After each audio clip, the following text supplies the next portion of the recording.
What is going on, guys, and welcome back to the next video in this DaVinci Resolve tutorial.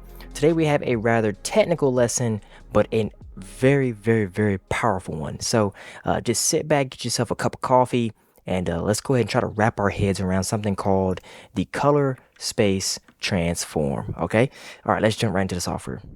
I'm going to first get a new timeline, and as you guys can see, I have some clips here to work with, and you'll notice something really interesting about these clips. Okay, you'll notice that all of the clips seem to be almost like black and white. All right, now let me show you how we can see the difference.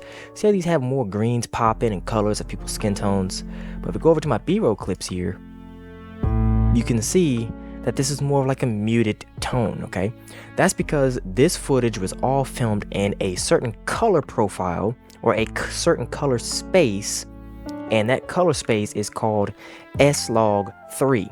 Okay, now if you film and you make videos, you already know what I'm talking about, but for those of you that don't know what that is, basically SLOG 3 is a format of filming that allows you to maximize as much color, data, and dynamic range as possible. And so the reason why it's black and white or muted colors is because your camera is using more resources to process the data rather than to display that data to you. Okay, so you may not see great colors, but just know in the end that you're getting really good data in the end. All right, now let's jump into the software and let's take a look at how we can use the color space transform to work with this footage. So here we have a clip here of my daughter, and she's just sitting here on the table and she's just poking around on her phone. So we're gonna go ahead and drag and drop this in. You guys already know the drill. We've got footage here to work with. I'm gonna take the audio off in case there are some funny things that are being said here from my family. And we're gonna go ahead and trim this clip too, because we don't really need this much of a clip. We just need a few just to kind of get the idea. Okay, so let's go here and let's go ahead and trim it. Okay, and then we'll zoom in by holding Alt on the keyboard and scrolling up on the scroll wheel. And now you can see we have our clip nice and trimmed. Okay, now I'm going to drag my playhead back to the beginning just so we can kind of get this freeze moment here in time. Okay, now what we're going to do is going to jump right over into the color page, and you'll see we have our basic node here. Okay, and what I'm going to do is I'm going to go ahead and turn on my FX. I'm not sure why this is off, maybe for a previous project that I was working on, but make sure that this is on so you guys can see what's going to happen here. Okay, now we're going to look for something called the color space transform in our effects library here on the right hand side.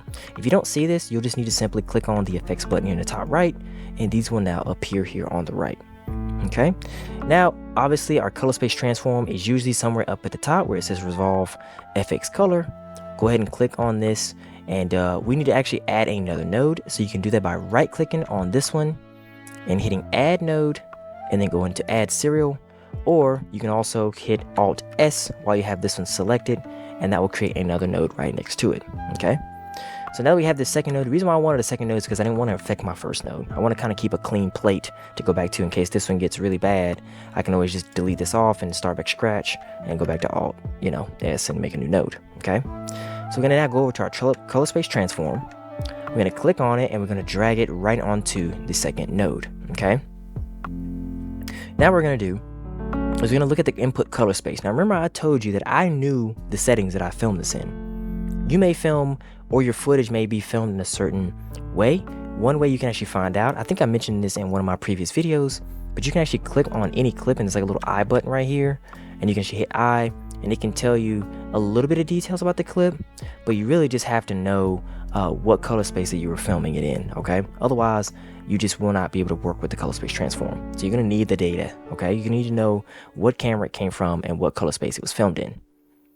Going back to color, and here we have the node right here. So I know from my own personal experience, because I filmed this, that this is from a Sony camera, and I know that I shot in something called Sony SLOG 3. Okay, and I know that the color gamut input color space and gamma is Sony .3 Cine. Okay, now I just know that because I know that about Sony cameras, but it may be different for Canon, it may be different for Nikon, and so on and so forth. Okay, so we're gonna go and click on this first drop down where it says input color space, and then what we're gonna do is we're gonna look for that color space that I filmed it in. Remember I told you that I filmed it in Sony S-Gamut 3 Cine, so there we have it. And then we have the input gamma.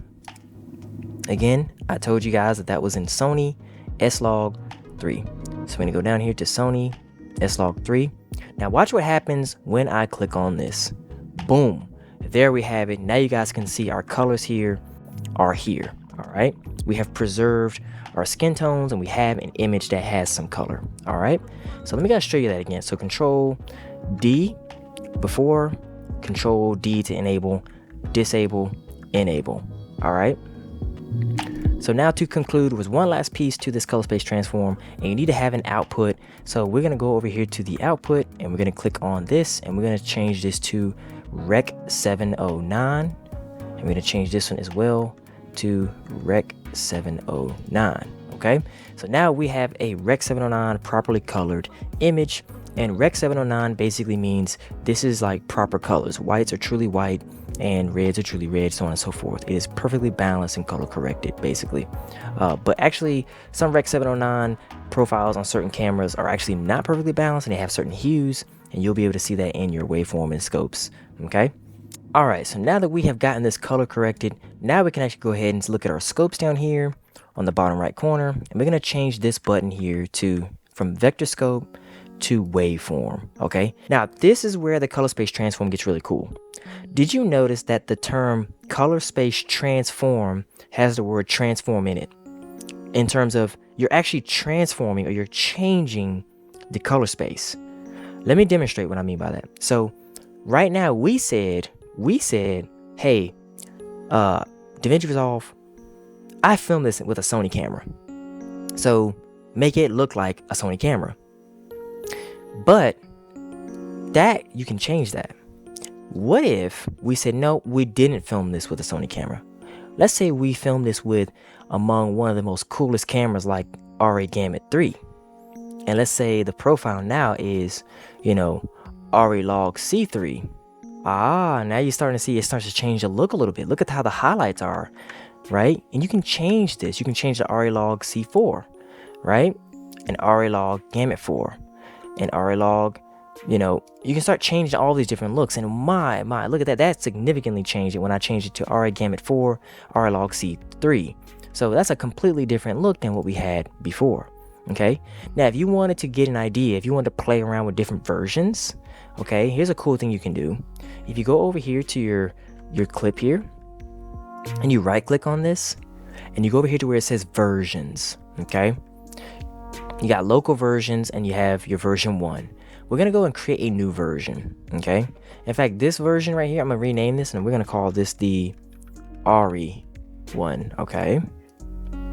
So if you right click on your clip again, go up to your versions. Now you can see we're on the RE look. But then you can go over to local versions, go ahead and create new here. And now we're going to call this the Sony look. Hit OK.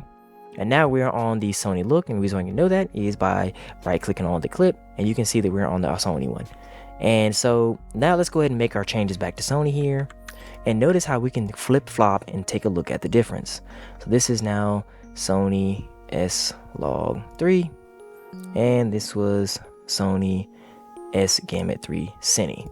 Okay, so now we have back to the Sony look, but then you can right click on this and go back to your RA look. Boom. So you can see it has a little bit more magenta. You can tell that by in this little graph right here, and I can see that with my own human eye as well.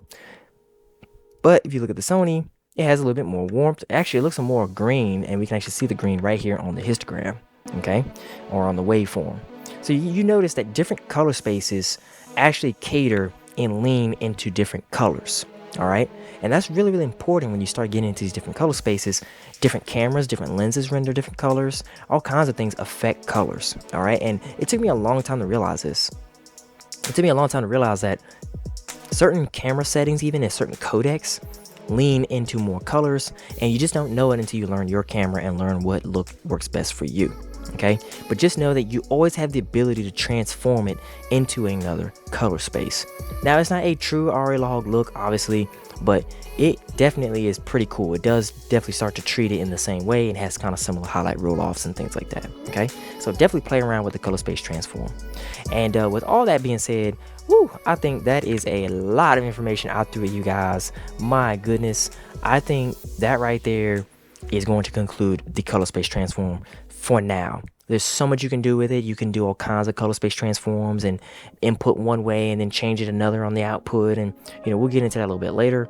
but I just want to at least give you an introduction to it and show you how you could fix log footage in case you are filming with log footage. Okay, so I hope you guys enjoyed that one, and we'll see you guys in the next video. Take care.